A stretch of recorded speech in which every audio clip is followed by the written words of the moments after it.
श्री कृष्ण की अंतिम सांस की अंतिम पीड़ा वहीं से शुरू हुई जब वृंदावन की रास भूमि में राधा रानी ने गोलोक को प्रस्थान किया। उसी क्षण से श्री कृष्ण के जीवन की ढलती संध्या आरंभ हो गई। उनके जीवन की सबसे गहरी पीड़ा राधा का विरह थी, पर यह उनकी एकमात्र पीड़ा नहीं थी। एक और श्राप था जिसने उनके जीवन का अंतिम अध्याय लिख दिया। महाभारत का युद्ध समाप्त हो चुका था। कुरुक्षेत्र की भूमि पर केवल राख और रक्त शेष रह गया था। गांधारी अपने 100 पुत्रों की मृत्यु के पश्चात उनके जले हुए शवों के बीच पहुंची। उसका दुख और क्रोध अवर्णनीय था। उसे स्मरण था कि श्री कृष्ण इस महाविनाश को रोक सकते थे, एक मुस्कान में इस युद्ध को टाल सकते थे, परंतु उन्होंने धर्म की स्थापना के लिए अधर्म का अंत होने दिया, चाहे वह मूल्य किसी मां के 100 पुत्र ही क्यों न हो। पीड़ा से भरी गांधारी ने श्री कृष्ण को देखा, आंखों में आंसू और वाणी में आग लिए बोली, हे वासुदेव, आप सब कुछ जानने वाले थे, फिर भी आपने मेरे 100 पुत्र मरने दिए। आप युद्ध रोक सकते थे, पर आप केवल तमाशा देखते रहे। आज मेरी ममता का श्राप आपको भी छुएगा। जैसे मेरा वंश समाप्त हुआ, वैसे ही आपका यदुवंश भी नष्ट होगा और आप अपनी मृत्यु अकेले अपनों से बिछुड़कर एक तीर की पीड़ा में अनुभव करेंगे।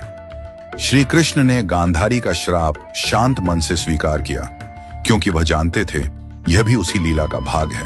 जिस न्याय को वह लेकर आए थे, उसी न्याय की अग्नि अब उनके अपने कुल को भस्म करेगी। गांधारी का श्राप, राधा का वियोग और यदुवंश का अंत, यही वह अंतिम चरण था जिसने श्री कृष्ण के मानवीय रूप को सबसे गहरे दुख से भर दिया। त्रेता युग का वचन। त्रेता युग में श्री राम रावण वध कर अयोध्या लौटे। राम राज्य की स्थापना के बाद एक संध्या को अयोध्या के समीप एक तपस्वी राक्षस आया। नाम था जरासुर। वह युद्ध नहीं चाहता था, केवल एक प्रश्न का उत्तर चाहता था।